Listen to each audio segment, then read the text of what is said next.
Halo semuanya, balik lagi di Void Anime Channel. Kali ini Void Anime bakal ngasih 9 rekomendasi anime tentang permainan. Tapi bukan permainan biasa, melainkan permainan saling membunuh dengan taruhan nyawa. BTW, bagi kalian yang mempunyai akun PlayStation, kalian bisa follow akun PlayStation Void Anime. Nomor 1, Betum. Sakamoto Ryota hanyalah pengangguran yang setiap hari cuma bermain game Betum dan tinggal bersama dengan ibunya. Betum sendiri berbeda dengan kebanyakan game Battle Royale lainnya, seperti PUBG dan FF. Para player Betum saling menyerang hanya dengan menggunakan bom, yang biasa disebut dengan beam. Di dalam game tersebut, Sakamoto merupakan top player, ya bahkan termasuk dalam 10 orang terhebat yang ada di dalam game tersebut. Kehebatannya di dalam game tersebut sekarang harusnya gunakan di dunia nyata, karena tiba-tiba dirinya terbangun di sebuah pulau misterius, tapi tiba-tiba seseorang menyerangnya dengan menggunakan salah satu bom mirip seperti game Betum.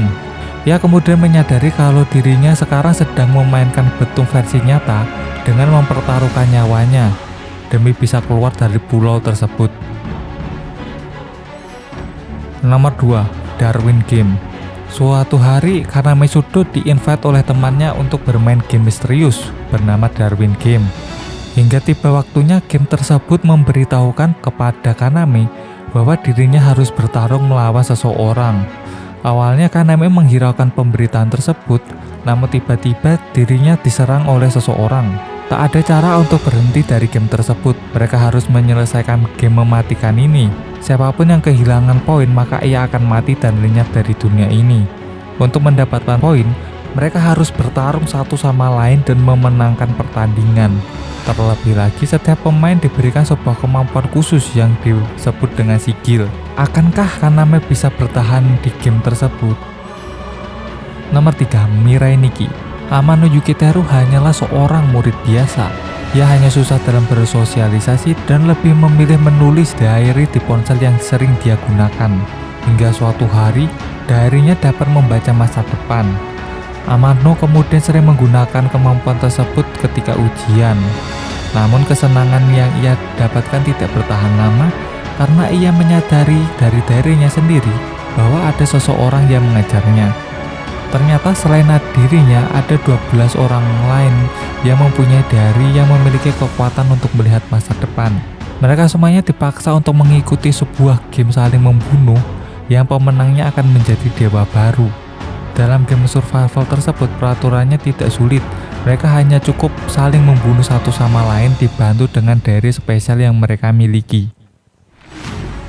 Nomor 4, Platinum M. Mengisahkan Takahashi Mirai, seorang remaja yang mendapat bullying. Karena hal ini, Mirai memutuskan untuk mengakhiri hidupnya dengan cara bunuh diri. Walau begitu, usahanya digagalkan oleh seorang malaikat bernama Nase. Nase kemudian memberikan Mirai kekuatan. Nase kemudian mengatakan bahwa dalam 99 hari ke depan, dewa akan pensiun dan tentunya akan ada yang menggantikannya. Dan karena itu dilakukan seleksi dewa baru dengan permainan saling bunuh, yang mana pemenangnya bakalan menjadi dewa baru. Nomor 5, Juni Taisen. Menceritakan 12 prajurit dengan simbolisasi 12 zodiak Cina yang harus saling membunuh dalam permainan bernama Juni Taisen. Mereka semua memiliki kekuatan khusus dan seperti anime-anime sebelumnya, pemenang dari game ini segala permintaannya bakalan dikabulkan. Kira-kira siapakah yang akan bertahan hingga akhir dan apakah permintaan dari sang pemenang? Nomor 6, Date Gobyo de Battle. Akira Shiro Yanagi adalah seorang siswa biasa yang menyukai berbagai game. Suatu hari, dirinya tiba-tiba dibunuh oleh gadis kucing misterius dan terbangun di sebuah ruangan misterius. Singkat cerita, semua peserta yang ada di ruangan tersebut adalah kelinci percobaan dan telah memiliki kekuatan spesial. Selain itu, mereka juga harus saling bertarung menggunakan kekuatan tersebut. Nomor 7, Mahou Shoujo Ikusei Keikaku. Himekawa Kyoikyu tak pernah menyangka jika ia kini benar-benar menjadi seorang Mahou Shoujo. Himekawa merupakan salah satu di antara 16 Mahou Shoujo yang berada di kota tersebut.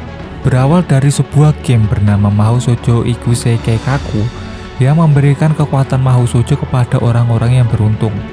Namun suatu hari kehidupan yang damai bagi Mahou Shoujo akhirnya berakhir. Game tersebut menganggap bahwa 16 Mahoshoujo terlalu banyak dan ingin mengurangi jumlah yang ada hingga setengahnya. Hal tersebut membuat game malapetaka dimulai, yang sampai membuat para Mahoshoujo saling bertempur dan saling membunuh satu sama lain. Nomor 8. Akuma no Riddle. Azuma Tokaku adalah seorang yang telah dilatih untuk menjadi seorang pembunuh profesional. Suatu hari tiba-tiba ia ditugaskan untuk masuk ke kelas Kurogumi di sebuah sekolah khusus wanita bernama Myojo Academy. Kebanyakan orang akan menyebutnya sebagai kelas elit, di mana hanya orang-orang tertentu saja yang dapat masuk ke kelas tersebut.